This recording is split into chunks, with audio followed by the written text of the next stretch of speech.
하나님의 말씀을 봉독해 드리겠습니다. 누가복음 23장 39절부터 43절까지 제가 봉독을 해 드리겠습니다. 봉독합니다.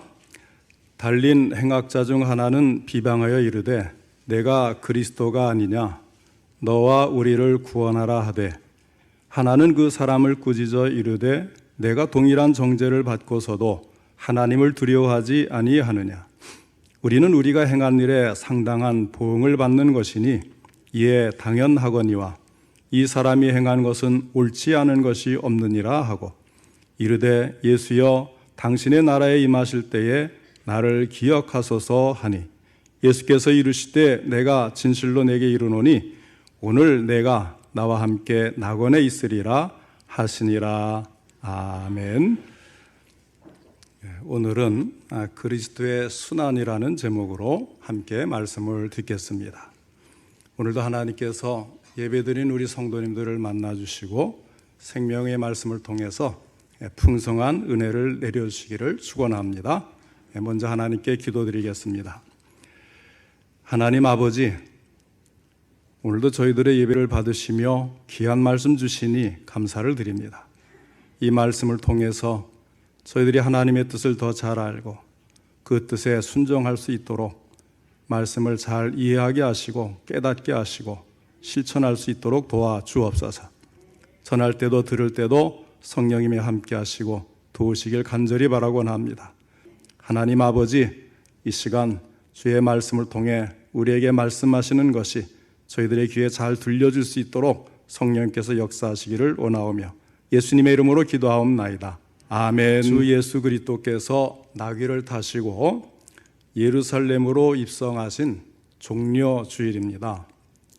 이날을 종려주일이라고 하는 이유는 예수님에 대한 소문을 들은 많은 사람들이 예수님을 이스라엘의 독립을 가져올 메시아로 알고 종려나무 가지를 들고 호산나를 부르면서 맞이하였기 때문에 종려주일이라고 이렇게 부릅니다.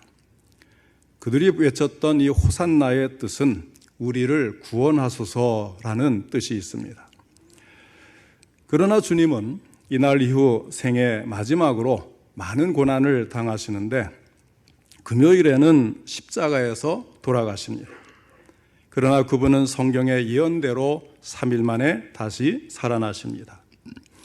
오늘은 예수님의 그 낮아지신 신분, 신학적으로는 우리가 그것을 그리스도의 비하라고 말을 하는데, 그 그리스도께서 자기를 비하, 낮아진 그 일들이 어떤 것이었는가, 그 의미가 무엇인가를 함께 생각해 보기를 원합니다.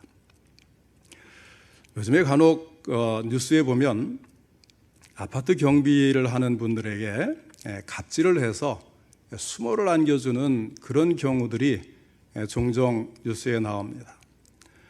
아파트에 경비를 한다고 해서 함부로 대할 분은 사실 한 분도 없어요.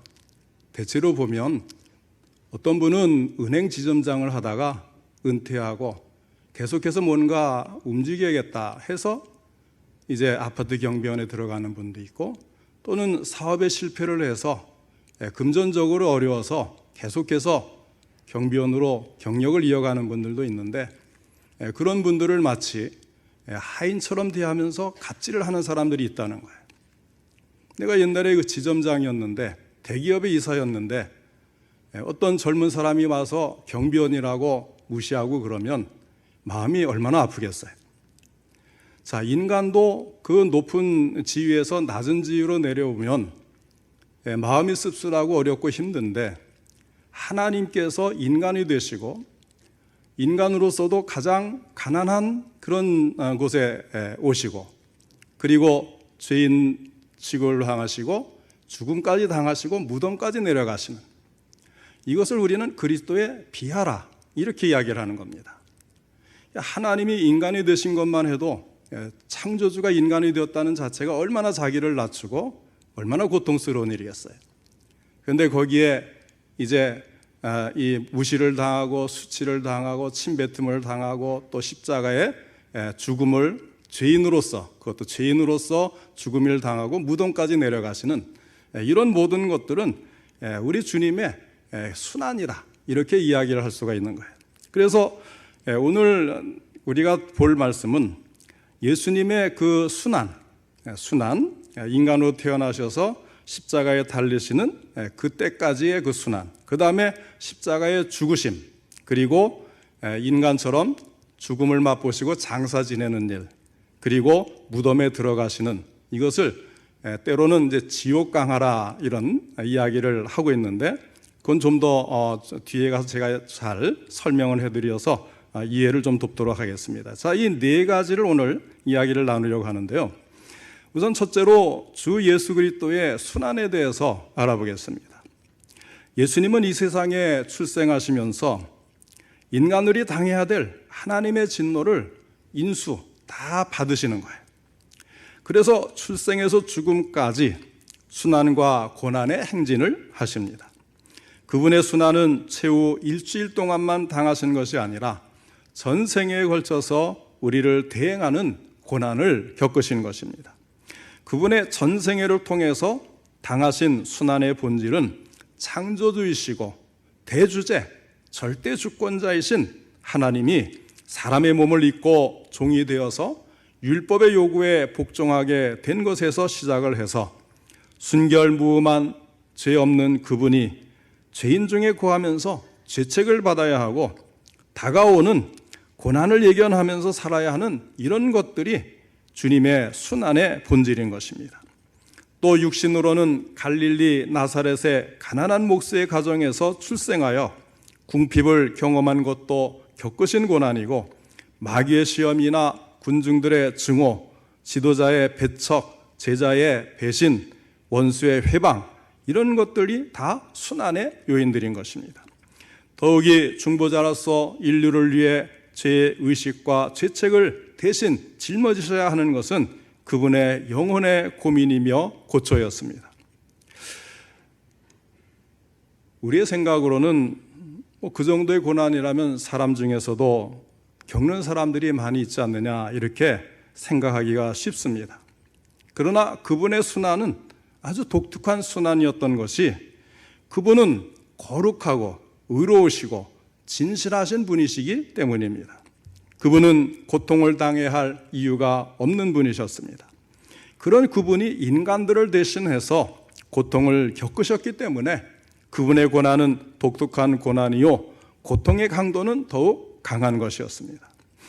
사람들도 양심적으로 바르고 정직하게 사는 사람이 다른 사람의 오해와 음모를 받으면 더 아픈 것처럼 그리스도의 고통도 그래서 더 아픈 것이었습니다.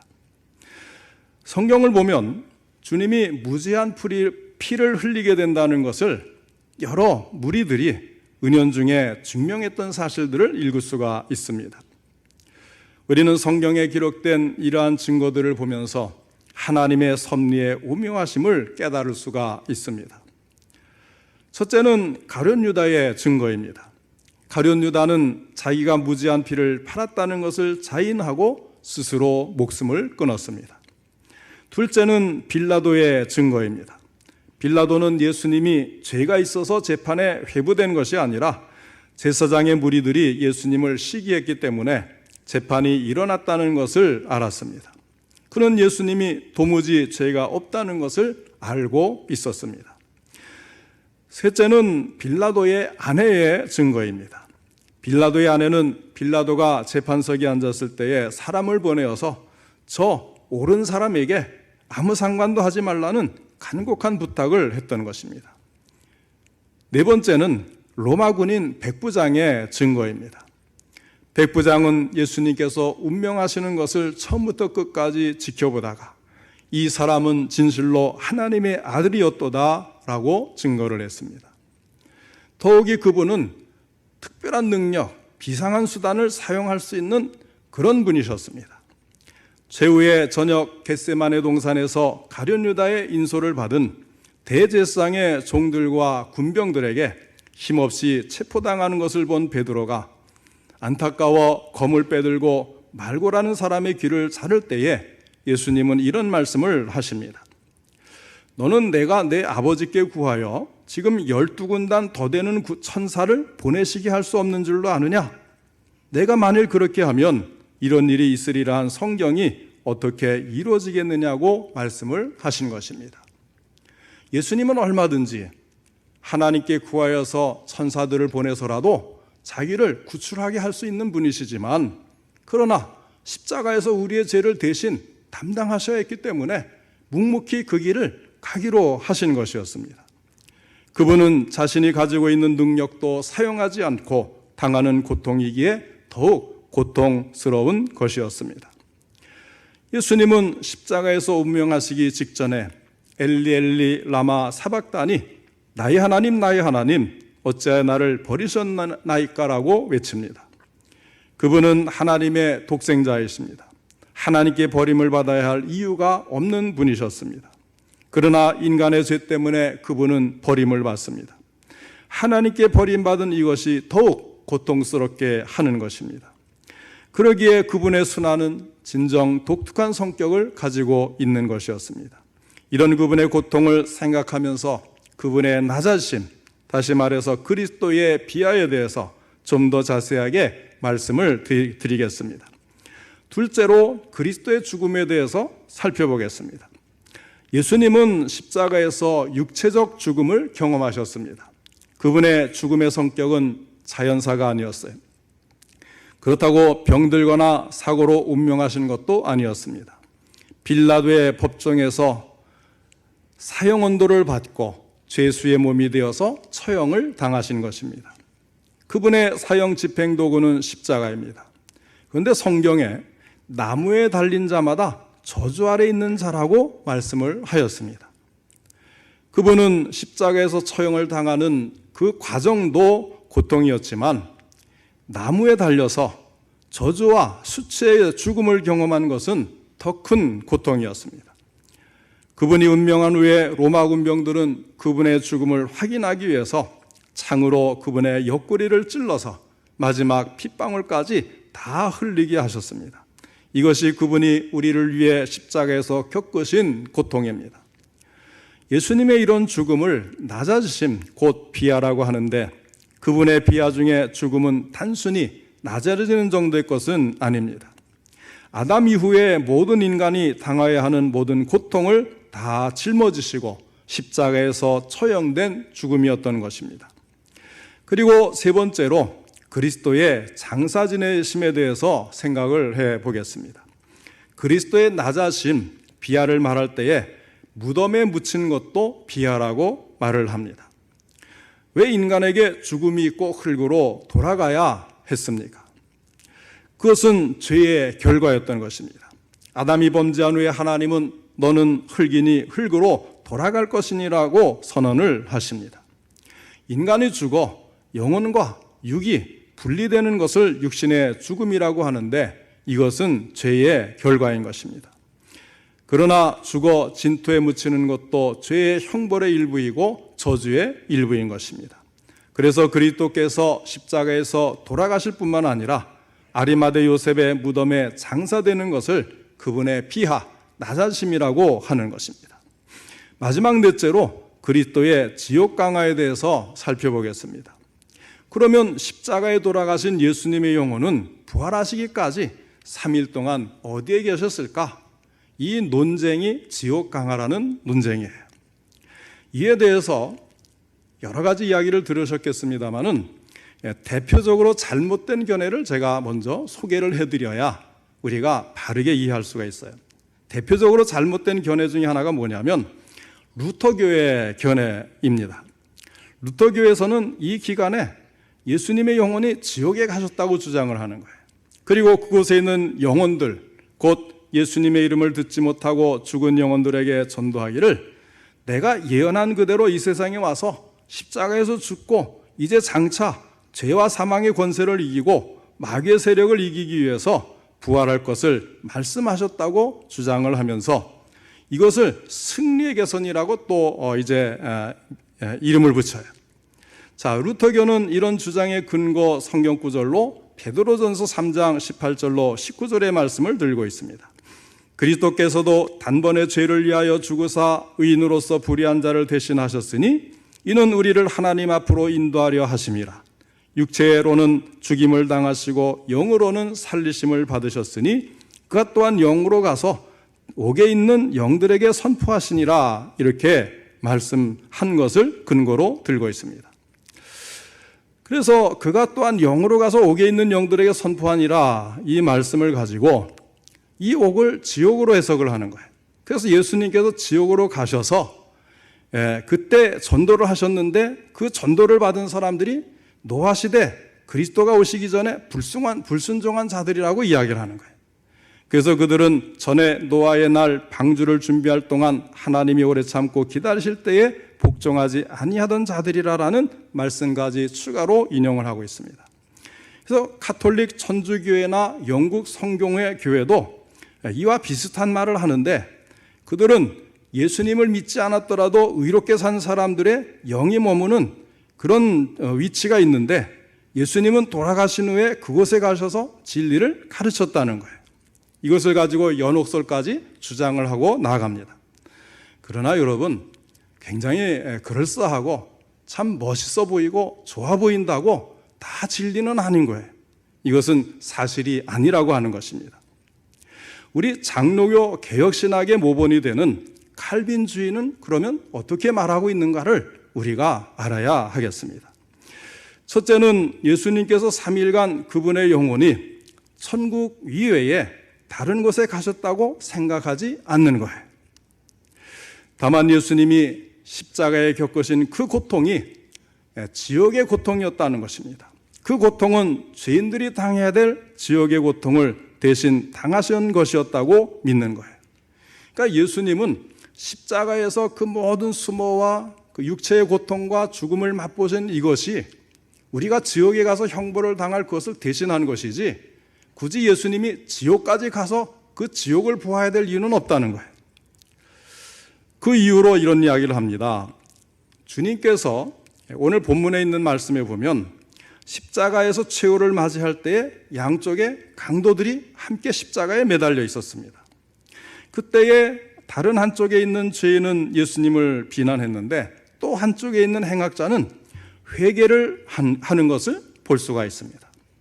이때 예수님께서는 회개하는 강도에 뭐라고 말씀하시냐면, 오늘 내가 나와 함께 낙원에 있으리라. 자, 이 말씀이 이제 오늘 읽은 것의 이제 한 구절인데, 오늘 읽은 본문 말씀 전체를 제가 다시 한번 읽어드리겠습니다. 달린 행악자 중 하나는 비방하여 이르되 내가 그리스도가 아니냐, 너와 우리를 구원하라 하되, 하나는 그 사람을 꾸짖어 이르되 내가 동일한 정죄를 받고서도 하나님을 두려워하지 아니하느냐, 우리는 우리가 행한 일에 상당한 보응을 받는 것이니 이에 당연하거니와 이 사람이 행한 것은 옳지 않은 것이 없느니라 하고, 이르되 예수여 당신의 나라에 임하실 때에 나를 기억하소서 하니, 예수께서 이르시되 내가 진실로 내게 이르노니 오늘 내가 나와 함께 낙원에 있으리라 하시니라 하였습니다. 똑같이 강도, 죄를 짓고 십자가에 달려 이제 같이 죽음을 맞이하고 있는데, 한 강도는 예수님을 메시아로 믿었어요. 그래서 예수님을 의지하고 예수님이 그 나라에 임하실 때 나를 기억해달라고 하였더니, 예수님이 분명하게 말씀하시기를 오늘 내가 나와 함께 낙원에 있으리라. 예수님이 직접 하신 말씀이에요. 그러니까 예수님은 낙원에, 천국에 가서 이 죄인을 함께 맞이하여 드리시는 그런 분이셨기 때문에 지옥에 갔었다 이런 말이 도저히 들어갈 틈이 없는 거죠. 그 다음에 이제 두 번째로 이런 증거를 또 이야기를 합니다. 노아 홍수 때 심판받고 멸망했던 사람들에게 구원의 복음을 전파했다는 그런 말씀이 아니라, 예수님께서 행하신 이 일은 전 우주적인 사건으로서 지옥에까지 선포되어야 했다는 것을 말씀하는 거예요. 그러니까 그 지옥에 이 예수님의 십자가 사실이 전달된 것은 이제라도 예수 믿고 구원받아라 이런 것이 아니고, 예수님이 우리의 구원을 위해서 십자가에서 대신 돌아가시고 그리고 모든 죄를 담당하셨다는 이 엄청난 사건은 우주적인 사건이기 때문에 그 누구도 이 사실을 알아야 된다는 거예요. 그래서 알리는 그런 소식이지 믿고 구원받으라는 것이 아니라는 거예요. 왜냐하면 우리가 육신적으로 죽고 난 다음에는 다시 구원받을 기회는 절대로 없기 때문에 이런 말씀이 나오는 거예요. 자, 만약에 지옥에 가서 전도를 했다. 그러면 선포하시냐는 이 말의 헬라 말이 달라져야 돼요. 어떤 말이 이 단어로 사용되어야 하냐면 복음을 전하는 유앙겔리조라는 단어를 사용해야 되는데 그렇지 않고 여기에는 무엇을 쓰냐면 헬라 말로 케리소라는 단어를 사용해요. 이 케리소라는 단어는 어떤 뜻이냐면 복음을 전하는 것이 아니고 전령으로 소식을 알리는, 선포하는 그런 뜻을 가진 거예요. 그러니까 구원을 받도록 그들에게 주어진 소식이 아니고 모두가 알아야 되는 소식이기 때문에 우주의 모든 만물이 알아야 되고 피조물들이 알아야 되고 지옥에 가 있는 영혼들도 이 하나님이 하신 일을 알아야 되기 때문에 그들에게 예수님이 행하신 일을 지옥에까지 선포되어야 했다는 것을 말씀하는 것, 바로 이것이 문장 속에서 나오는 것입니다. 죄인을 위하여 오신 예수님은 십자가에서 죄인들이 당해야 될 지옥과 고통을 대신 받으셨을 뿐만 아니라 십자가에 처형을 당하는 죄인을 대동하시고 낙원 곧 천국으로 가셨습니다. 그리고 3일 만에 그분의 영혼이 다시 오셔서 부활을 하신 것입니다. 사랑하는 성도 여러분, 주님은 우리를 위해 십자가에서 저주의 죽음을 죽으셨습니다. 그리고 아리마대 요셉의 무덤에 묻혀 3일간 그곳에 머물면서 부활의 아침을 기다리십니다. 그분이 당한 고난은 우리를 위한 것이며 십자가에서 지옥의 고통까지를 대신 겪으시는 것입니다. 이사야 선지자는 그분이 오시기 700년 전에 이와 같이 예언을 하였습니다. 그가 찔림은 우리의 허물 때문이요 그가 상함은 우리의 죄악 때문이라. 그가 징계를 받음으로 우리는 평화를 누리고 그가 채찍에 맞음으로 우리는 나음을 받았도다. 우리는 다 양 같아서 그릇 행하여 각기 제 길로 갔거늘 여호와께서는 우리 모두의 죄악을 그에게 담당시키셨도다. 사랑하는 성도 여러분, 예수 그리스도 그분은 이 예언대로 오셨고 고난을 당하시고 죽으셨습니다. 왜 죽으셨습니까? 우리를 위해 대신 죽으신 것입니다. 그분이 채찍에 맞고 찔리시고 징계를 받으심으로 우리는 평화를 누리고 나음을 입었고 죄에서 자유를 얻게 되고 심판을 면제받았으며 지옥이 아니라 천국을 소망하게 되었고 하나님을 아버지라고 부르게 되어서 그분의 축복 속에서 살게 된 줄로 믿으시기를 바랍니다. 오래전 어떤 유명한 목사님이 종려주일 낮예배 시간에 교인들에게 이렇게 말을 했습니다. 그때는 다 저녁 예배 드리던 시기니까요. 오늘 저녁 예배 때는 예수님의 십자가에 대해서 특별한 설교를 하려고 합니다. 그러니 십자가를 미리 깊이 묵상하고 오시기 바랍니다 하였습니다. 저녁 예배 시간이 되었습니다. 많은 사람이 은혜를 사모하면서 예배당에 모였습니다. 목사님은 촛불을 켜들고는 아무 말 없이 십자가에 못 박히신 예수님의 그림 앞으로 다가갔습니다. 그는 먼저 가시관을 쓰신 예수님의 이마에 촛불을 비추었습니다. 한참 뒤 그는 말없이 못 박힌 예수님의 손과 발을 촛불로 비추었습니다. 마지막으로 창에 찔려 피 흘리시는 예수님의 옆구리로 촛불을 옮겼습니다. 이것이 그의 설교의 전부였습니다. 그는 한마디의 말도 하지 않았습니다. 그러나 그곳에 참석한 모두가 예수님의 사랑에 감격해서 하염없는 눈물을 흘리고 있었습니다. 이번 주간은 고난주간입니다. 나를 구원하시기 위해 대신 죽으신 예수님의 십자가를 깊이 묵상하면서 큰 은혜의 자리에 나아가는 우리 성도님들의 모습이 되시기를 주님의 이름으로 축원합니다. 기도하겠습니다.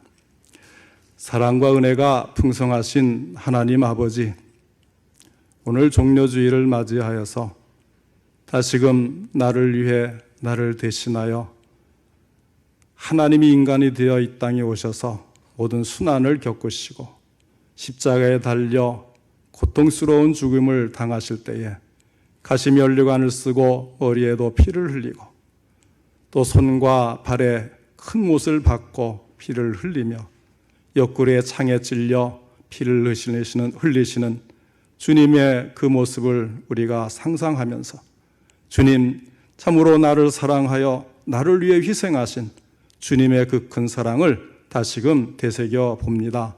주님, 그 사랑이 우리의 마음속에 아버지 하나님 넘치도록 임하게 하여 주시옵시고 주님이 우리를 사랑하신 그 사랑으로 우리도 서로 사랑하며 주님을 사랑하며 주님의 주신 아버지 하나님 그 십자가의 길을 저희들도 담대하게 걸어가며 주의 주신 사명 잘 감당케 하시기를 간절히 바라곤 합니다.